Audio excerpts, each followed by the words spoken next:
Okay, you guys, today's super easy lesson. I only even have 3 questions for it. It's volume of a sphere because your lesson was bigger yesterday and it's really, really simple. So I'm just going to throw in this extra question up top. We'll do that quickly and then do our volume of a sphere and you guys are done.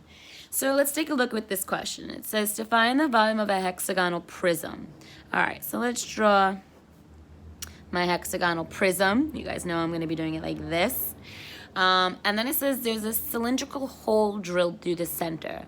So you have to understand this hole and like it's going through it. I don't know if that's the best way to do it, but the cylinder is going through it to the other side.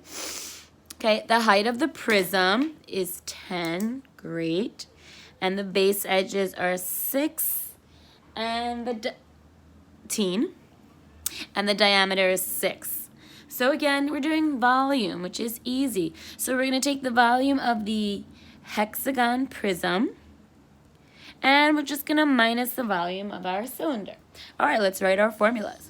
1F AP, oh wow, that was weird. That was interesting. Times H minus pi r squared H. All right, so we have 1F. What's my apothem? Well, you guys should hopefully have a better idea of this by now, but I'll redraw it. We've done this so many times. 16, apothem. So here's 8. You all know that this is my 30. 60. All right, so that's your 8. So your apothem is 8 rad 3. Perfect. 8 rad 3. Perimeter. The perimeter obviously is 16 times 6, so the perimeter is 96 times your height of the prism minus pi radius, well, diameter is 6, 3 times height. Okay, put it all on your calculator. Let's find it to the nearest exact. So we all know what exact means, so you get 3840 radical 3 minus 90 pi. Again, these are not that challenging. Your hard ones were surface area. Okay, so here we go. Volume of a sphere, it's 11.4. Watch how easy this is. So here's your sphere again. You guys are filling it up. All I'm going to do is here's your formula. Careful, I will say a lot of people confuse this one. Pi r cubed. Some people write pi r squared accidentally. The only hint I can give you is for volume. We should know that it's always in terms of cubes. So 4/3 pi r cubed is our volume. All right, let's start. 3 problems and you're done. So it says find the nearest hundredth the radius of a sphere whose volume is 897. Okay, so let's write our formula for volume of a sphere. All right, and then we have 897 equals 4/3 pi r cubed. So mainly I wanted you guys to work with the calculator on this. So here's what we're going to do. First, we're going to obviously multiply by the reciprocal. Bye. Okay, and when you multiply by the reciprocal, you get something like 672.75 equals pi r cubed. Now we want to get rid of pi, by pi, and we get 214.14 dot something equals r cubed, and we talked about this the other day. To get rid of the cube, you raise it to the 1/3. You raise it to the 1/3. Now, careful. Some of you guys in your calculator, remembering to raising it is to put the I forget what you call this thing, but anyway, yep, that. Then you're going to need parentheses around the caret key.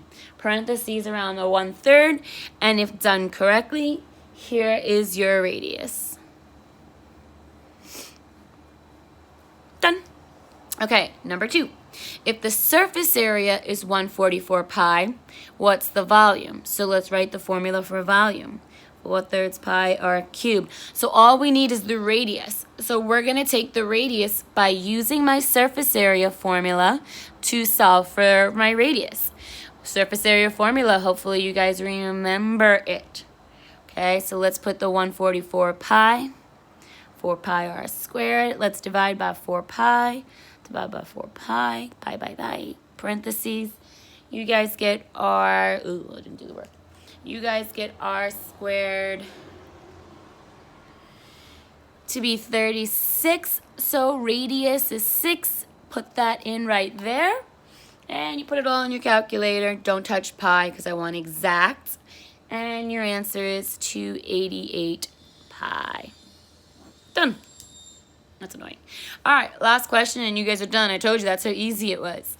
Find the volume of a hemisphere if the diameter is 12. So pretty simple.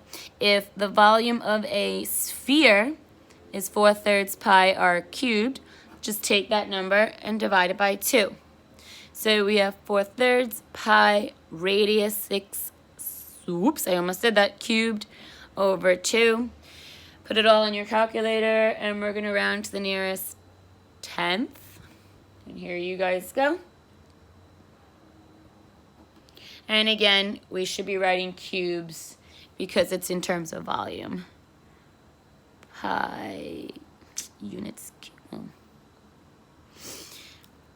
And that's it. No, can't see it. That's it. That's how easy surface area of a sphere is. It's super, super easy. You know, all of volume. I didn't mean surface area, I meant volume. All of volume's pretty simple. All right, I might as well stop now before I keep messing up my words.